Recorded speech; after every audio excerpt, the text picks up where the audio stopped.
El zumbido de la cinta magnética era el único latido que acompañaba mis noches en aquel entonces.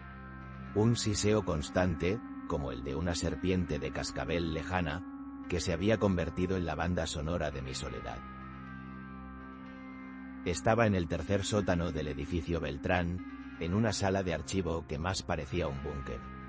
Sin ventanas, paredes forradas con esa espuma gris y picuda que se come los ecos. La única luz provenía de una lámpara de flexo que arrojaba un círculo amarillento sobre la mesa de trabajo, donde descansaba el magnetófono de bobina abierta, un Studer A810. Una bestia de museo, pero cuidada con un esmero casi religioso. En mis oídos, a través de los auriculares, la voz de una mujer desconocida describía con una parsimonia exasperante el patrón de las baldosas de un baño. Llevaba 10 minutos. Hablaba de las pequeñas grietas, de una mancha de óxido con forma de pájaro. Era la cinta 307, una de las más de 2000 que me habían encargado digitalizar. De repente, la voz se detuvo. No se cortó, simplemente cesó, y en ese silencio artificial, preñado del zumbido de la cinta, se escuchó otra cosa.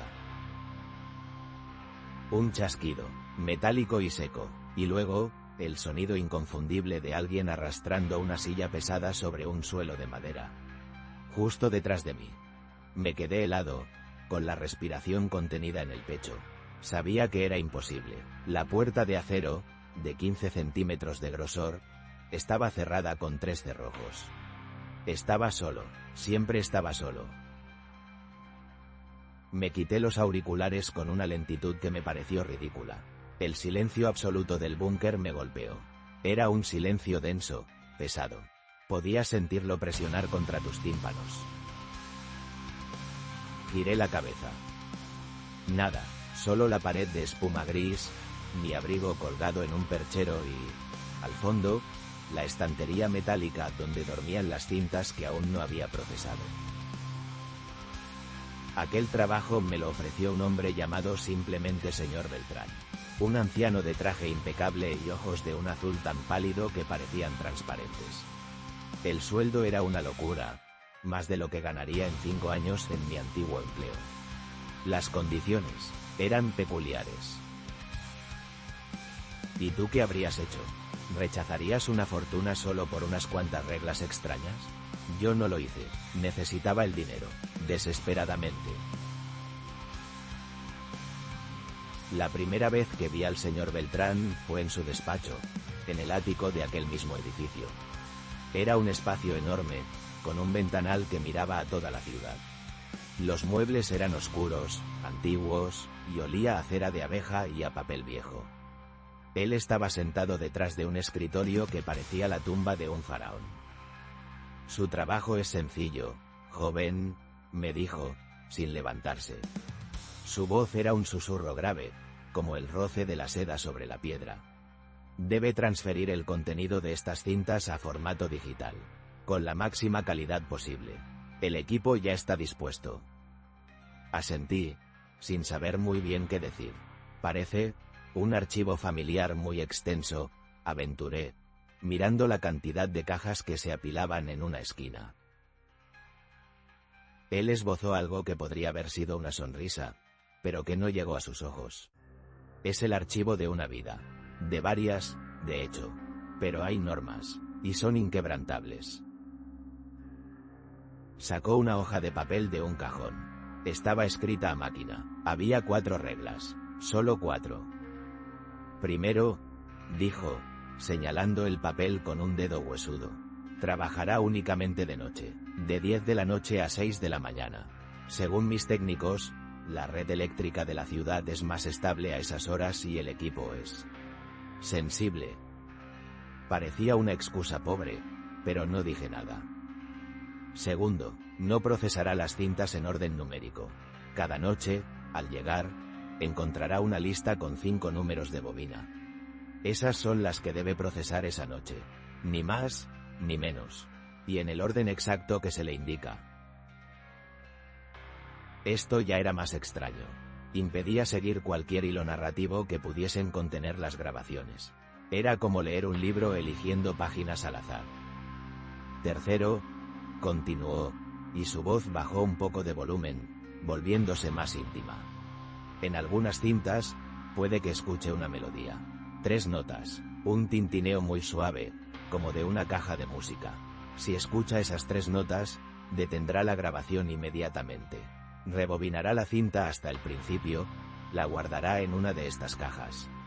Señaló una pequeña caja de plomo sobre su escritorio, y la depositará en el contenedor sellado que hay al fondo del estudio. No volverá a tocarla, no la etiquetará, simplemente, la olvidará. La intensidad de su mirada me hizo sentir un escalofrío. Parecía la regla más importante de todas. Y cuarto, la última y más crucial. Bajo ninguna circunstancia, investigue, busque o intente contactar con ninguna de las personas que escuchen las cintas. Son fantasmas, ecos, no pertenecen a su mundo.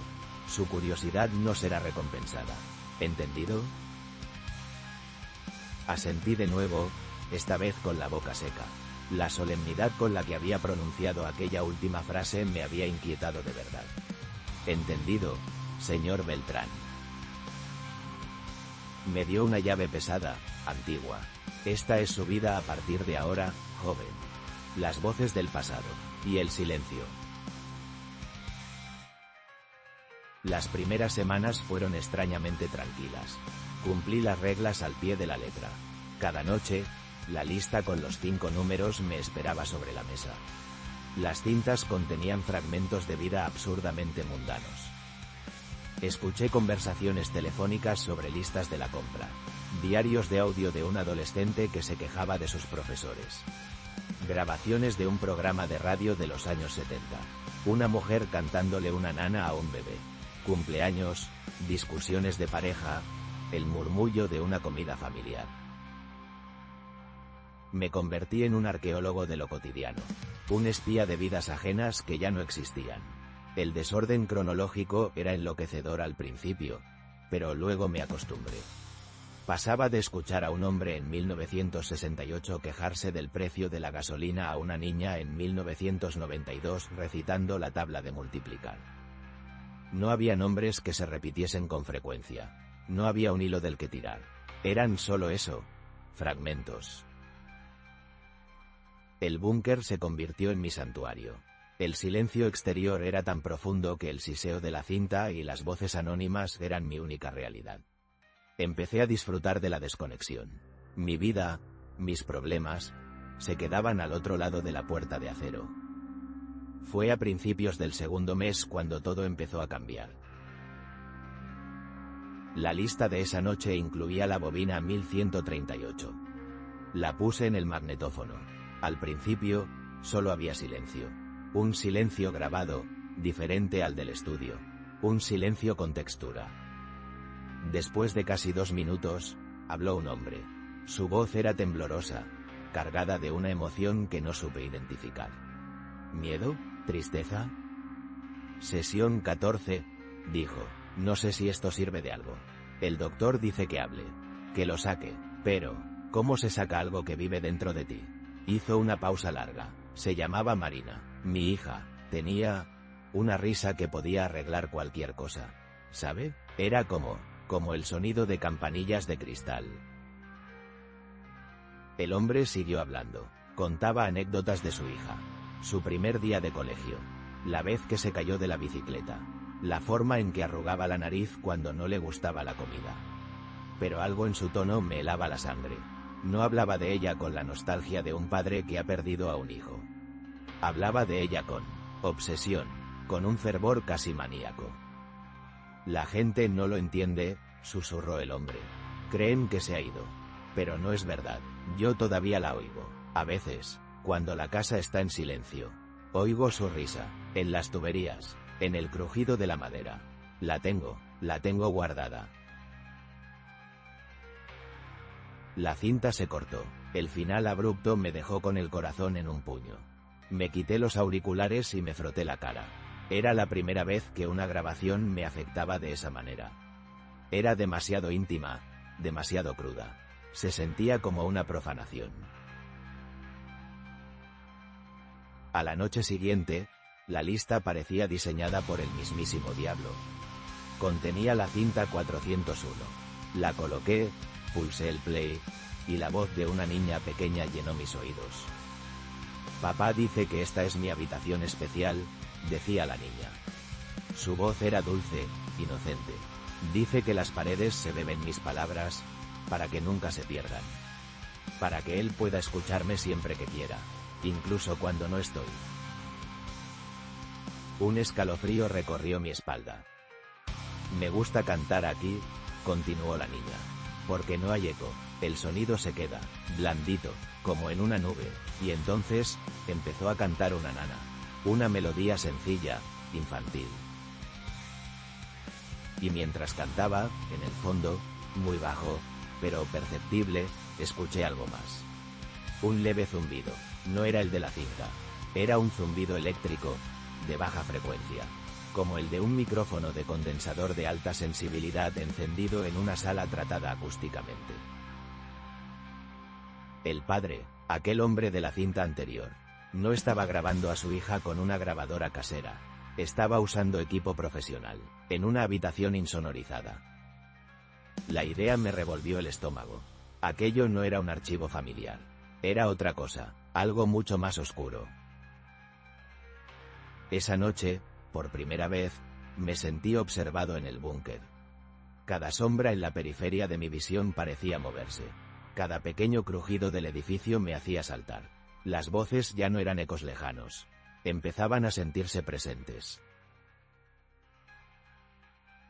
Pasaron las semanas. El rompecabezas se iba formando, pieza a pieza, en el desorden que me imponía Beltrán. Escuché más sesiones del padre, a quien en una de ellas un médico llamó el señor Fuentes. Hablaba de su incapacidad para aceptar la pérdida. De su proyecto, lo llamaba el archivo perpetuo. Escuché más cintas de Marina. Su voz fue cambiando. Pasó de la inocencia infantil a una adolescencia apagada, resignada. Había cintas enteras de ella simplemente leyendo libros en voz alta, o describiendo cuadros. Su voz era monótona, vacía de emoción, como si estuviera cumpliendo una condena. Empecé a romper las reglas. No a lo grande, pequeños actos de rebeldía. Anotaba los números de las cintas en un cuaderno. Hacía pequeñas descripciones de su contenido. Intentaba crear una línea de tiempo, una narrativa coherente. Necesitaba entender, necesitaba saber qué le había pasado a Marina. Y entonces, una noche de martes, procesando la cinta 2150, lo oí. La cinta contenía el sonido de la lluvia golpeando un cristal. Nada más, un sonido ambiente, casi relajante. Llevaba 15 minutos así. Estaba a punto de quedarme dormido cuando sonó. 3 notas. Claras, diáfanas, un tintineo cristalino, como una caja de música de otro mundo. No formaba parte de la grabación de la lluvia. Estaba superpuesto, como si se hubiera añadido después. Mi corazón dio un vuelco. El aire se me escapó de los pulmones. Era la melodía de la tercera regla. Mi primer impulso fue seguir escuchando, saber qué venía después, pero la advertencia de Beltrán resonó en mi cabeza con una fuerza aterradora. Detendrá la grabación inmediatamente. Con los dedos temblando, pulsé el botón de stop. El silencio repentino fue ensordecedor. Miré la cinta girando lentamente hasta detenerse. Me sentí como si estuviera manejando un explosivo. Seguí las instrucciones al pie de la letra. Rebobiné, saqué la bobina, la metí en la pequeña caja de plomo que me había dado. El metal se sentía frío y pesado. Caminé hasta el fondo del estudio, abrí el contenedor sellado y la deposité dentro. Al cerrarlo, el sonido metálico retumbó en la quietud.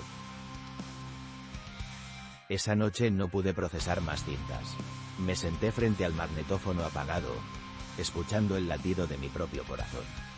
El tintineo de esas 3 notas se repetía en mi mente una y otra vez. No era una melodía inocente. Tenía algo fundamentalmente incorrecto, algo antinatural. La curiosidad, a partir de ese día, se convirtió en una enfermedad. La tercera regla había transformado mi trabajo de un ejercicio de voyerismo pasivo a una búsqueda activa. Ahora escuchaba cada cinta con una tensión insoportable, esperando, casi deseando, volver a oír las 3 notas. 2 semanas después, volvió a ocurrir. Cinta 842. La voz de Marina, ya una joven adulta, leía un poema sobre el mar. Su voz era un susurro cansado. Y al final de un verso, allí estaban de nuevo. Tin, tin, tin. Esta vez fui más rápido. Stop, rebobinar, caja de plomo, contenedor. Pero algo había cambiado. El sonido ya no estaba solo en mi memoria. Empezaba a sentirlo. Cuando salía del edificio a las 6 de la mañana, con el primer sol tiñendo el cielo de gris, a veces me parecía oírlo en el tintineo de las llaves en mi bolsillo. O en el sonido lejano de una ambulancia. Mi obsesión con el señor Fuentes y Marina creció. Ya no me bastaba con mi cuaderno. Rompí la 4ª regla, la más importante. Una tarde, en lugar de irme a casa a dormir, fui a la hemeroteca de la Biblioteca Nacional. Pasé horas buscando en periódicos antiguos. Buscaba el apellido Fuentes, cualquier noticia sobre un hombre y su hija llamada Marina. Lo encontré en un pequeño artículo de sucesos de un periódico local de 1998. La sección se llamaba Breves. El titular era simple: hallan sin vida a un conocido ingeniero de sonido. El artículo decía que Alejandro Fuentes, de 58 años, había sido encontrado en su domicilio. La causa de la muerte, un fallo cardíaco. No había signos de violencia. La policía lo catalogó como muerte natural. Y al final, una línea que me heló la sangre. Fuentes vivía solo desde que su única hija, Marina, desapareciera hacía casi 2 años sin dejar rastro. Desaparecida, no muerta, desaparecida. Mi mente se aceleró. Las cintas, el archivo perpetuo, la habitación especial, la voz de Marina, cada vez más apagada, más ausente. El hombre no estaba grabando sus recuerdos. Estaba reemplazando a su hija con grabaciones. Estaba creando un fantasma de audio, una copia que nunca podría abandonarle. ¿Y las 3 notas? ¿Qué eran? ¿Una especie de firma? ¿Una señal? La idea era demasiado monstruosa para contemplarla. Mi última noche en el búnker llegó sin previo aviso. La lista contenía solo un número. El 1, la primera cinta de todo el archivo. Nunca me la habían asignado. Mi corazón latía con fuerza mientras la montaba en el estudio. Tenía la sensación de que aquella cinta contenía la clave de todo. Pulsé el play. La voz que sonó no era la de Fuentes ni la de Marina. Era la del señor Beltrán. Joven, enérgica. Debía ser una grabación de hacía más de 40 años. Prueba de grabación para el proyecto de aislamiento acústico, decía su voz. Cliente: Alejandro Fuentes. El objetivo es crear una cámara anecoica doméstica. Un espacio de silencio absoluto, diseñado para la preservación de audio de alta fidelidad. El señor Fuentes la llama la caja de resonancia. Un nudo se formó en mi garganta. Beltrán no era un coleccionista ajeno. Fue el arquitecto de la prisión de Marina. Él construyó la sala. La voz de Beltrán continuó describiendo detalles técnicos. El grosor de las paredes, los materiales absorbentes, el sistema de ventilación silencioso. Y entonces dijo algo que detuvo mi mundo. Hemos instalado también el sistema de señalización solicitado por el cliente. Un generador de tonos de 3 frecuencias puras. Una señal sutil para marcar el final de una toma sin necesidad de intervención verbal. Una solución elegante. La caja de música, el tintineo, no era una melodía, era una herramienta, una señal para que la chica supiera cuándo podía dejar de hablar, de cantar, de existir para el micrófono. Me recliné en la silla, abrumado. Toda la historia encajó con una claridad horrible. La obsesión de un padre, la prisión de sonido de una hija, y la complicidad, consciente o no, de un ingeniero ambicioso. Dejé que la cinta siguiera corriendo. Después de la voz de Beltrán, solo había silencio. Un silencio largo, profundo. Iba a detenerla cuando, de repente, sonó otra voz. Era Marina. Pero no sonaba como en las otras cintas. Su voz era un susurro desesperado, tan bajo que tuve que subir el volumen al máximo. Estaba hablando directamente al micrófono, tan cerca que podía oír su respiración entrecortada. Si alguna vez alguien escucha esto, susurró, no estoy desaparecida, estoy aquí, siempre he estado aquí. Él me encerró. Dijo que el mundo de fuera era demasiado ruidoso, que me mancharía. Dijo que aquí, mi voz estaría a salvo para siempre. Las lágrimas empezaron a caer por mis mejillas. Estaba escuchando un mensaje en una botella, enviado desde un océano de silencio hacía décadas. Él murió hace 2 días, continuó, con la voz rota. Oí a los médicos, la puerta está cerrada por fuera. No tengo la llave, el aire se está acabando. Por favor, si alguien me oye, estoy en la casa del ingeniero, en la caja de resonancia. Por favor. Su voz se apagó en un sollozo. Y después... tin, tin, tin. Las 3 notas, la señal de que la toma había terminado. Pero esta vez, el sonido fue diferente. No sonó metálico ni distante. Sonó orgánico, pastoso, y no venía de los auriculares. Me arranqué los cascos de la cabeza. El sonido se repitió. Tin, tin, tin. Venía de la esquina del búnker. Del contenedor sellado donde había depositado las cintas prohibidas. No era un tintineo, era un golpeteo, lento, débil, pero inconfundible. Alguien, o algo, estaba golpeando la pared interior del contenedor, siguiendo el ritmo de las 3 notas. Me quedé paralizado, con el terror más puro que he sentido en mi vida recorriéndome como una descarga eléctrica. Miré la puerta de acero, cerrada con sus 3 cerrojos. Miré el contenedor. El golpeteo continuó, rítmico, suplicante. No sé cuánto tiempo estuve allí, petrificado. Minutos, quizás 1 hora. El sonido no cesó. Finalmente, reaccioné, no por valentía, sino por puro instinto de supervivencia. No recogí mis cosas, no apagué el equipo, simplemente corrí hacia la puerta, giré los cerrojos con manos torpes y salí de allí. Subí los 3 tramos de escaleras del sótano de 2 en 2, empujé la puerta de la calle y no paré de correr hasta que el sol de la mañana me dio en la cara.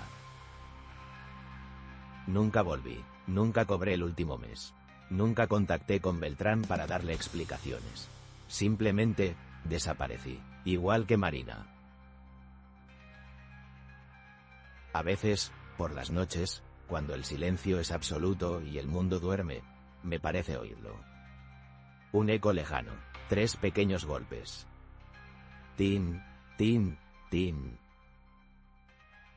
Nunca he sabido qué había realmente en esas cintas, o qué era lo que golpeaba desde dentro del contenedor. Beltrán me dijo que las cintas eran ecos, fantasmas. Quizás tenía razón. Quizás el padre de Marina, en su locura, encontró la manera de hacer precisamente eso, guardar un eco. Un eco que no quería permanecer en silencio. O quizás, solo era mi mente, marcada para siempre por las voces de aquel archivo. No lo sé. Y no quiero saberlo. Desde aquel día, nunca volví a sentirme cómodo en una habitación silenciosa. Porque aprendí que el verdadero horror no está en el ruido, sino en la desesperación que se esconde detrás de un sonido que se niega a desaparecer.